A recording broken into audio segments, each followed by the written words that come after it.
saya Isra Rehana dari Prodi Pendidikan Agama Islam dengan NIM 2414010124. Tugas video ini dibuat dengan tujuan untuk memenuhi tugas ujian akhir semester dari mata kuliah usul fikih.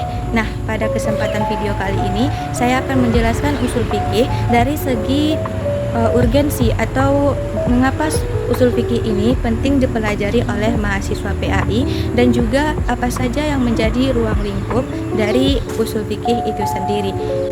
Nah, sebelum mengetahui apa yang menjadi urgensi dan juga ruang lingkup dari usul fikih, di sini kita harus mengetahui dulu apa pengertian dari usul fikih itu sendiri. Usul fikih secara bahasa bisa diartikan asal-asal atau dasar-dasar fikih. Kemudian secara istilah, usul fikih ini bisa diartikan sebagai ilmu tentang kaidah-kaidah yang mengantarkan kepada hukum syariat dari dalil-dalil yang terperinci. Jadi, usul fikih ini bisa dikatakan sebagai media untuk menemukan suatu hukum.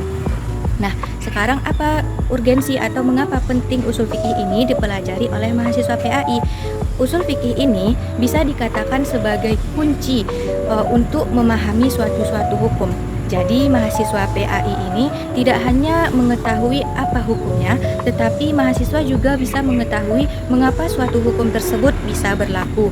Nah, contohnya saja ketika seseorang itu tidak bisa melaksanakan sholat dengan keadaan berdiri. Nah, dengan usul fikih ini kita bisa menelusurinya.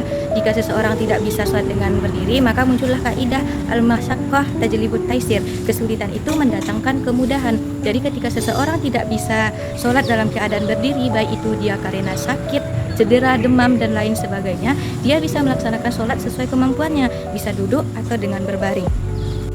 Nah, di era modern sekarang ini yang serba cepat dan semuanya sudah berkembang, banyaklah tantangan-tantangan dan juga persoalan baru yang muncul. Oleh sebab itu, usul fikih hadir untuk menyelesaikan persoalan tersebut.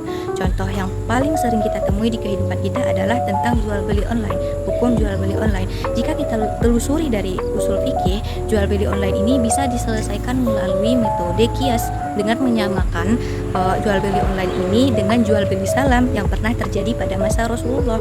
Jual beli online ini harus memiliki syarat yang sama dengan jual beli yang dilakukan secara tradisional, jual beli biasa, seperti syaratnya suka sama suka, ada penjual, ada pembeli, ada akad dan lain sebagainya. Kemudian disamakan dengan jual beli online ini disamakan dengan jual beli salam pada masa Rasulullah. Nah, sekarang masuk kepada materi ruang lingkup usul fikih. Ruang lingkup usul fikih itu ada 4. Yang pertama adalah sumber hukum Islam, kemudian metode yang digunakan, metode penggalian hukum, kemudian yang ketiga kaidah yang digunakan, yang keempat adalah syarat atau kualifikasi seseorang itu bisa melakukan ijtihad. Yang pertama, ruang lingkupnya adalah sumber hukum Islam. Sumber hukum Islam ini sebagaimana yang kita ketahui ada 2.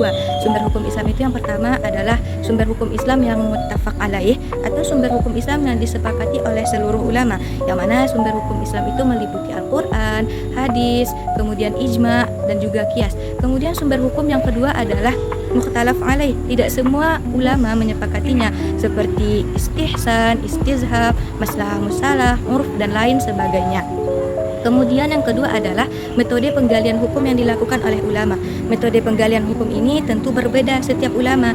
Ada ulama yang cenderung menggunakan qiyas seperti Imam Syafi'i, dan juga ada ulama yang cenderung menggunakan istihsan seperti Imam Hanafi. Oleh karena itu, setiap ulama memiliki pandangan yang berbeda tentang kaidah-kaidah tersebut. Oleh karena itu, setiap ulama memiliki pandangan-pandangan yang berbeda tentang metode tersebut. Yang ketiga adalah kaidah dari usul fikih. Kaidah dari usul fikih ini bisa meliputi dari apa saja ayat-ayat dalam Al-Quran itu yang bersifat am, kemudian ayat yang bersifat khos, yang khusus, kemudian ayat mujmal, ayat mansukh, dan lain sebagainya. Ruang lingkup usul fikih yang keempat ini adalah kualifikasi atau syarat seseorang itu bisa melakukan ijtihad.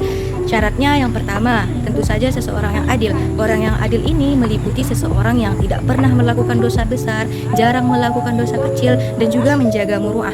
Kemudian seorang mujtahid itu haruslah hafal Al-Quran, paham Al-Quran, kemudian paham sunnah, kemudian tafsir, bahasa Arab. Itulah yang menjadi syarat-syarat seseorang menjadi mujtahid. Itulah pembahasan dari saya tentang usul fikih terkait dengan urgensinya bagi mahasiswa PAI dan juga ruang lingkupnya. salah dan janggal saya mohon maaf. Saya akhiri. Assalamualaikum warahmatullahi wabarakatuh.